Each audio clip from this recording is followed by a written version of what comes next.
We're lucky enough now to be speaking with activist anarchist KERRY CUNNEEN. KERRY, welcome to Finn's Revolution on WUSB. Thanks so much, Finn, for having me on the radio show. It's really good to have an opportunity to speak about the grand jury and how people are resisting it. Yeah, for any of our listeners who may not know, can you sum up the principles of anarchism and how and why anarchists in the Pacific Northwest had come to be involved in last year's May Day protests, specifically in Seattle? Anarchism is a political philosophy centered on the idea that society without domination is much better suited to foster well-being of its members. Anarchists are necessarily anti-capitalist because capitalism hinges on exploitation and economic division.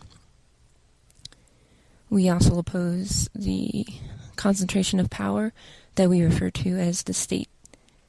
The state is the various bodies of law, force, and control that seek to contain the possibilities of our society and compel us to perpetuate capitalism in our lives. There are a lot of other types of social domination that anarchists will fight to abolish, such as racism and patriarchy, and all of these are deeply entwined with capitalism as well. As for May Day, it is, among other things, an anarchist holiday. It's a day to commemorate the militant labor struggle for the 8-hour workday and the anarchists who were murdered by the state and imprisoned for participating in that struggle.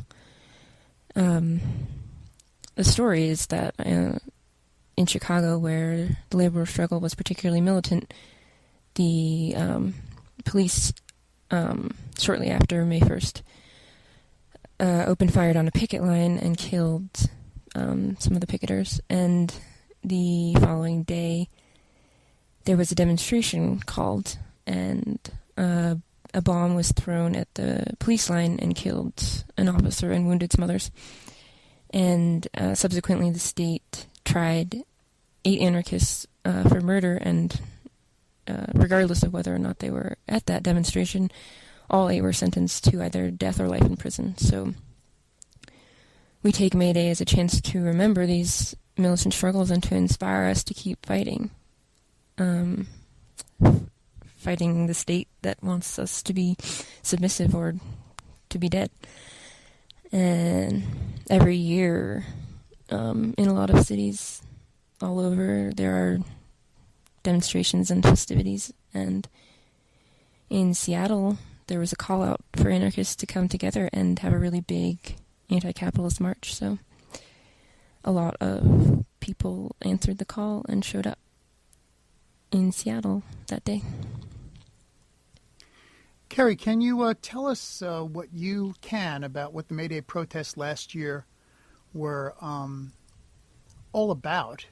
And were other progressive groups involved besides the anarchist group? What were the goals of the protest as you understand them? And if you can, what was your involvement in the protests? Were you arrested and investigated? If so, how were you treated? There were a lot of events scheduled for May Day in Seattle, some of them related to Occupy, and I can't really say much about the organizing of Seattle's May Day because I don't live there and I wasn't part of the organizing. I will say that in a lot of places, May Day demonstrations have become sort of placid and not having the same spirit of resistance to state control. They get permits and have peace police, and there's a lot of investment in making sure that law and order is abided. But the anti-capitalist march in Seattle was organized differently than that. It was meant to be a disruption of capital. It was not permitted, and there was no leadership or expectations of abiding laws. As for my involvement, I was in Seattle at the Anti-Capitalist March on May Day. I thought it was a really glorious day for anarchists. I think we effectively disrupted the goings-on of downtown Seattle. I wasn't arrested or anything, but clearly I have somehow become involved in the investigation. But with a secret investigation, it's difficult to glean much of any information, so I don't know anything beyond that. Well, some people are appalled and disturbed when there's property damage, when anything like that occurs in these kinds of protests. What can you say regarding that?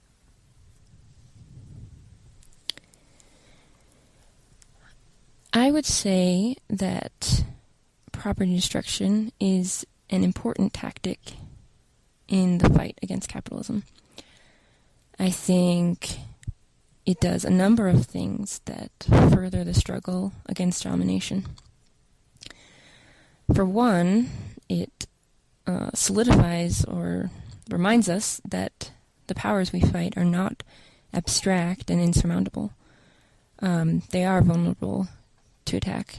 I think also that when an institution which forcibly maintains power over us is targeted by property destruction, this will often resonate with people who experience the violence of that institution. It makes us feel less alone and less like victims. And that's important. I think property destruction has a good effect on the people who carry it out as well. Most people need to unlearn the submission that we are taught and need to show themselves that they have the capacity to act for their own liberation.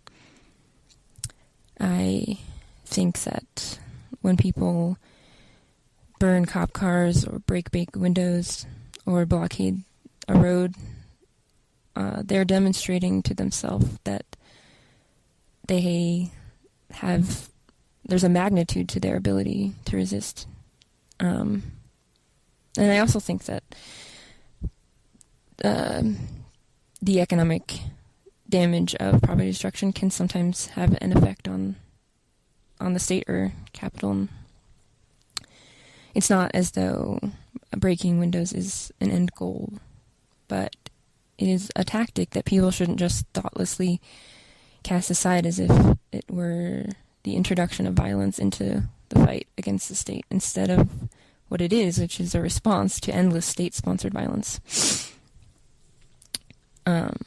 There's a lot of arguments that I think are really flawed against property destruction, and without one to specifically try and debunk, I would just extrapolate on this point. I guess that generally people are accustomed to experiencing and absorbing state violence as normal. There's desensitization and blame shifting that goes on to justify state violence against people. And when people fight back against these powers, it's sensationalized and viewed as unprovoked or illegitimate at times. In a case like a demonstration in the street, it's really sad to hear someone criticize the breaking of windows when it's glossing over the really acute violence at the hands of the state. Demonstrations are often really brutally repressed. People get beaten down and pepper sprayed and arrested and imprisoned. This is expected and often accepted by the people who witness it. How can a rational person deny the resistance efforts, the use of violence against those who hold it in a monopoly over us? We want to win this. We want to destroy capital, and for that we're going to need to be open to the idea of property destruction, because we have to strip capital of its power over society. And that's not going to happen voluntarily. It's something that is achieved through our own force and our own efforts to liberate. Okay, Kerry, you and a few others, Matt, and KDO, are currently refusing to cooperate with a grand jury in Seattle, which is investigating events which occurred during the May Day protests last year. First, why do you think the government has subpoenaed you and has decided to pressure you to testify? And why are all of you refusing to appear? I don't know why I was subpoenaed to the grand jury. I am an anarchist, and I was known to have been in Seattle on May Day. I also think the feds are grasping at straws to try and make a case against anarchists in whatever way they can. I don't think they have any idea who broke the courthouse windows, nor do they care. I think they're using the attack on the courthouse as a pretext to bring down their heavy hand and to try to scare anarchists away from militant resistance. I don't think it's working, and I'm glad to see that this is frustrating for the state. I refuse to cooperate and to appear because I despise the state. They are working to undo everything that I stand for. I refuse to help them on the principle that prisons should be abolished. I refused to help them because I completely support the crimes that they're investigating. I refuse to support them because I have a visceral hatred for the law and all of the lives that it ruins. I'm glad for the little bit of resistance I can provide in denying them information. I have a lot of respect and admiration for Matt and KDO and Maddie for making the sacrifice that it takes to sit in jail and not know when you're getting out. But I'm personally just not willing to go one step in the direction of my own jail cell. Well, it certainly seems like the government is attempting to intimidate you and anarchists and activists in general, first by calling you to testify in a grand jury setting, thereby trying to force you to give up, that you can give up your right to remain silent once you're forced to do that, which is something that exists in all standard judicial courts, and then by jailing some of you to wear you down. Can they legally keep any of you in jail indefinitely until you testify? And just how long do all of you think this can last? Can you talk about what legal actions are being taken on your behalf or on anyone's behalf in this case?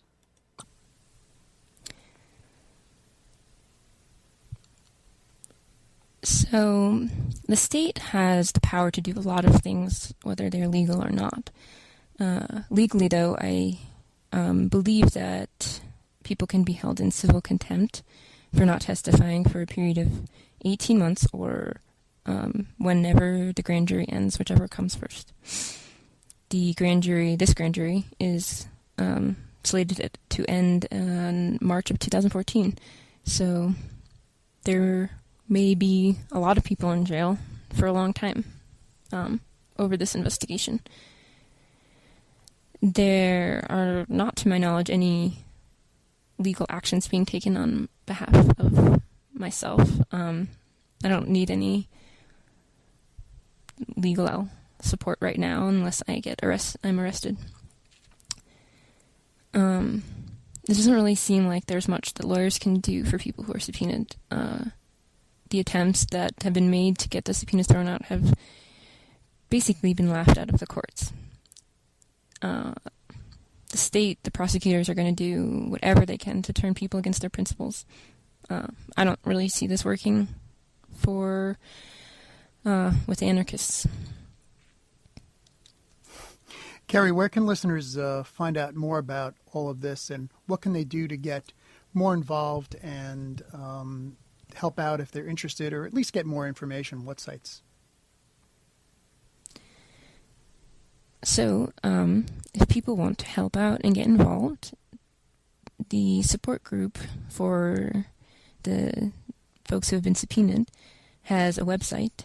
It is nopoliticalrepression.wordpress.com. And this is where you can go for news and updates about the grand jury in the Pacific Northwest. It's the place you could donate money, which is much needed for the commissary of the people in jail, so they can write letters and get food and the things that they need. The money also goes to lawyer fees, and it will be there in case indictments do come from this grand jury. There's also a support site for the 5 people who, separate from the federal investigation, were recently indicted for alleged crimes that took place during the various May Day demonstrations in Seattle. That site is seattleantirepression.wordpress.com. There's also a site, saynothing.info, that is cataloging the acts of solidarity that are occurring all around the world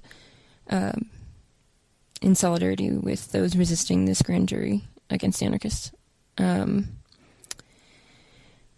I would also say that if people can't donate money themselves, that holding fundraisers is a good way to support us all. And then people can contact the 2 support sites that I mentioned if they do hold a fundraiser or if they need more information about how to plug in about that. And most importantly, I would say that people need to continue the struggle in the spirit of the anti-capitalist march in May Day.